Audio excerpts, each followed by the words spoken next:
in the pastry cabinet. All right, everybody with me? Yeah. Okay, so the recipe couldn't be any simpler. Today we're going to be working on how to build a Neapolitan style pizza dough. All right, Neapolitan is noted by a couple things. One, it's super flavorful because it sits overnight and gets a little fermentation going, so it's got kind of a sourdough quality to it. It's also noted by how thin it can be stretched, right? So it's nice and crispy when it comes out of the oven. You know, Abby, you were saying last time that when you do this dough, it's super crispy and topped really lightly. If the dough's too thick, it just kind of comes off like a fluffy flatbread. It's not exactly like what you want, all right? It's also characterized by how quick and how hot you cook it. So it goes into like an 800-degree oven for a minute, and in that time, it'll crisp up really nicely, all right? For the dough itself, we're gonna build it today, let it sit in the fridge, right? And then when we pull it back out, it'll be elastic and stretchy and flavorful and ready for us to be used with our toppings tomorrow, okay? So let's get right into it. First of all, when you're building a dough, basically of any kind, we'll use the straight dough method here, which is where we put all of our liquids and our yeast in the bottom and all of our dry stuff on top. I have copies of all your recipes right here, so y'all can follow. So first and foremost, when we're doing all of our liquids into the pan, we're gonna start with some warm water so that we can wake up the yeast and get it nice and melted into our container, okay? For this itself, we're gonna be adding a cup and a half of water. I have a pint container here. We're gonna fill this up to that 1.5 cup line. Get that into the bowl. All right, to this, we're gonna add our yeast. What does our yeast call for? How much of our yeast do we need?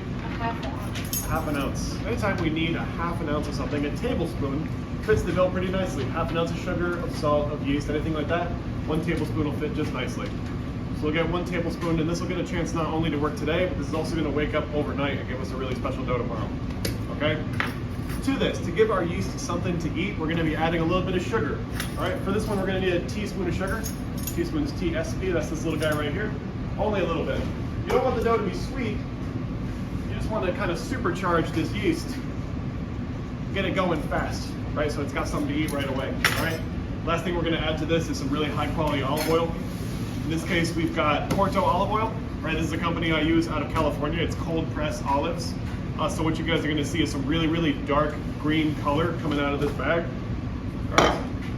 We're gonna be measuring it in spoons, and it's a bit of a bear to go right out of the bag into a spoon, so I like to use a measuring cup just to make my life easy. All right, today we're gonna be using 2 tablespoons of olive oil. So tip it into a cup, and you're just gonna set that straight down into your warm water, yeast, and sugar. Very nicely. All right. Now for the rest of the recipe, you guys are gonna be working this with your hands. All right, since everything's not all quite in yet, it's really, really important that you pick a hand for the bowl and a hand for doing stuff with. All right, because we're gonna be mixing this up using our fingertips. So into our warm water, we're just gonna get this yeast, sugar, right, all mixed up together with our olive oil. Just make sure that we can kind of dissolve that down. Once you see that all your yeast is pretty dissolved into the thing, we're gonna get a little bread flour on top of here, and then last to go into this bowl is gonna be our salt. All right, so bread flour. We're gonna use bread flour because it's really strong. It's really high in gluten, which means it can stretch really thin. We're gonna use 4 cups of this straight into the bowl. The higher the gluten, the more stretchy, more elastic something can be. If I use a wheat flour like pastry flour, this isn't gonna be able to get as far out before it starts to rip and tear. All right, that's 3 of the 4. All right. Last thing to go is going to be our salt. We always do salt last because it makes a barrier between it and the yeast. Salt and yeast kind of collide in a recipe, right? Salt will kill yeast if it's in direct contact, so we try not to add it into the bottom, all right?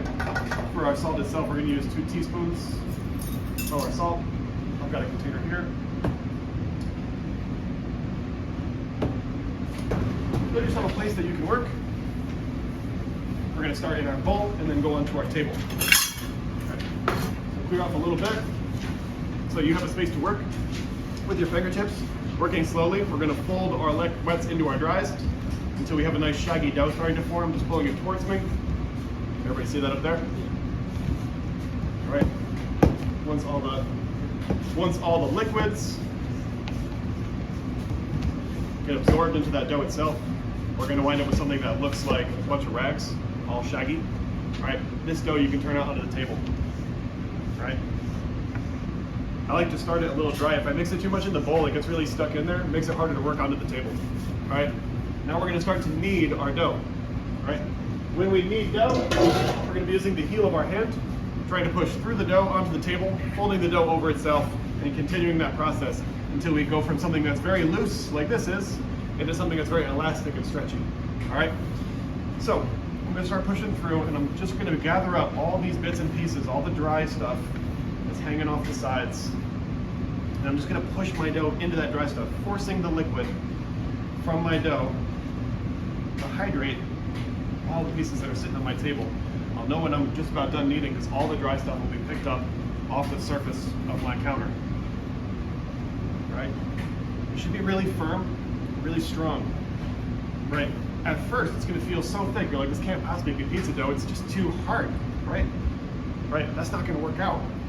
What's going to happen is, as this sits overnight, all this gluten is going to relax and it's going to get really, really elastic. So we have a very strong and very stretchy dough that's going to give us super thin pizza. So, right?